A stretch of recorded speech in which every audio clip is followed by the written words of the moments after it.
She kissed my boyfriend in front of me and asked if he felt a spark. I stood there, stunned. The music from the cast party pulsed in the background, the laughter and clinking glasses suddenly sounding far away, like I was underwater. Her words echoed over and over again in my mind. "I know you must have felt something. You're such a good kisser." And then she looked right at him, like I wasn't even there. It was like time slowed down. My hands were trembling, not from jealousy, not from fear, but from disbelief. Because this girl knew I was his girlfriend. She knew. And still, she walked up to my boyfriend while I was standing right beside him and said that. I didn't plan to say anything. I didn't come to this party looking for drama. But something in me snapped. The dam I had been building for weeks, months, really, finally burst. "You sound incredibly desperate," I told her. My voice cut through the noise. "Going after someone else's boyfriend? You're pathetic if you think a stage kiss means you're supposed to be together." Her face fell, color drained from her cheeks, and within seconds, she turned and walked away. Later, I heard she went home crying, and now her friends are calling me the bitch. So, am I the asshole? Let me take you back to where it started. I'm 19. I study drama at university. So does my boyfriend. He's tall, charming, without trying, and, though he'd never say it, ridiculously good-looking. He walks through campus like he doesn't even realize girls are watching him. But they are. They always are. And most of the time, I let it slide. He doesn't seem to notice when they flirt. He's kind to everyone. Too kind sometimes, but never crosses a line. I trust him. I really do. But there's one girl. Let's call her Victoria. Victoria isn't like the others. She doesn't just flirt. She strategizes. Every time we do group exercises and the professor assigns us random numbers, she finds a way to end up in my boyfriend's group. I've seen her switch places mid-count without blinking. And recently, during casting for our latest play, she gave up the lead role. A lead role. The kind every drama student dreams of landing. Why? Because a minor character had a romance arc with his character. She gave up the spotlight just to play a girl who gets to kiss my boyfriend. I overheard her tell her friends, "He's so hot. I just need to feel that connection. Just once." It didn't matter that he was taken, that I existed, that she and I shared the same classroom every single day. I didn't confront her, not at first. I thought, she's insecure. She's always talking about how she thinks she's ugly. She probably just wants to feel desired. And I know how that feels. That ache for validation, that hunger for attention when you think you'll never be enough. So I said nothing.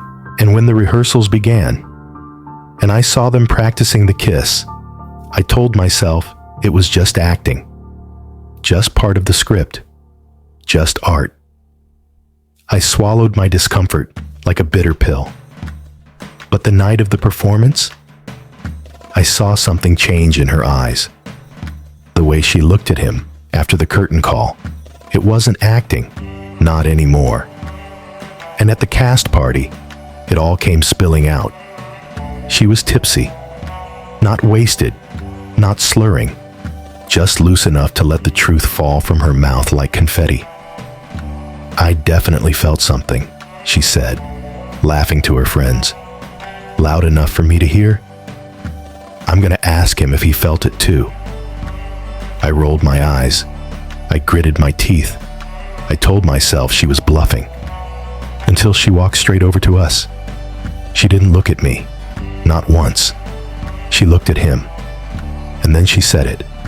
Bold, bare, shameless. I know you must have felt a spark.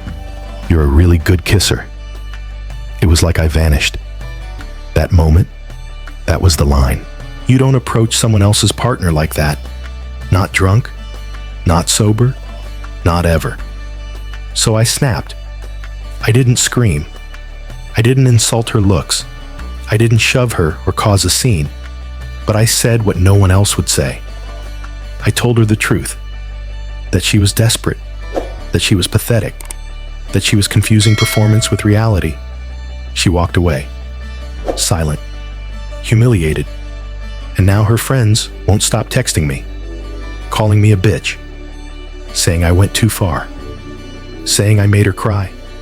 But what about me? What about the weeks I held my tongue?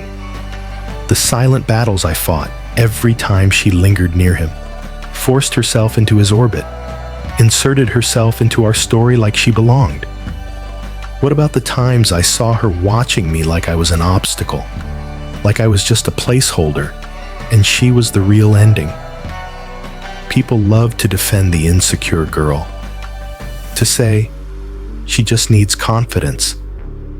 But confidence without boundaries is obsession. It's entitlement. It's cruelty dressed up as vulnerability. She wasn't fragile. She was calculated. She gave up a role for him. She bragged to her friends about the kiss. She came up to him, in front of me, and said those words. What did she expect? That he'd turn to me and say, "Sorry, babe, I guess she's right.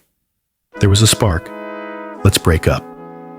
That he'd walk off into the night with her while the credits rolled. Real life isn't a romance movie. Sometimes reality needs to hit people hard.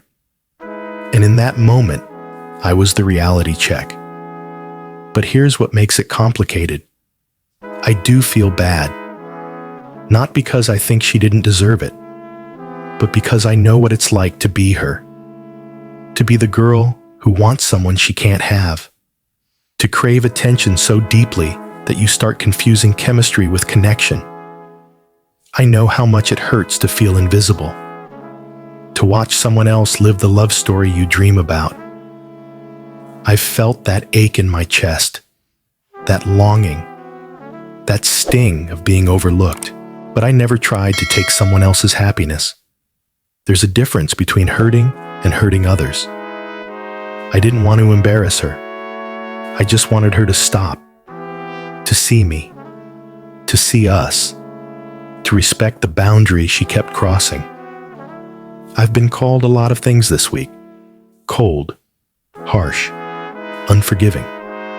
But I've also been thanked by classmates who saw what was happening but didn't know what to say. By people who've watched her do this to others. By my boyfriend, who told me, quietly, that he was relieved someone finally said it out loud. So maybe I wasn't kind. But maybe kindness isn't always soft.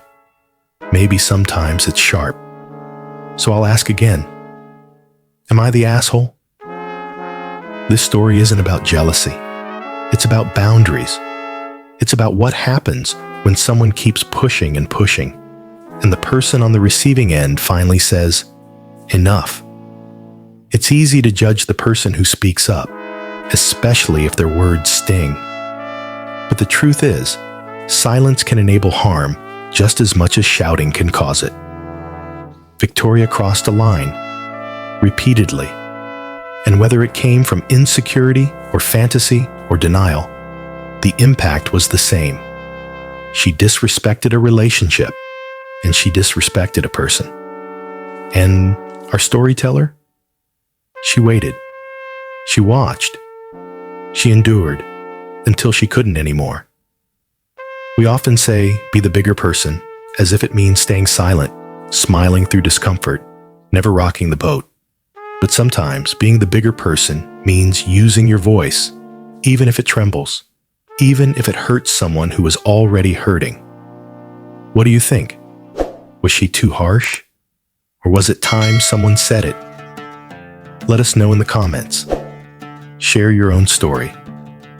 And remember, if you've ever had to defend your peace, you're not alone. Thanks for listening to AITA Story Vault. We'll see you in the next one.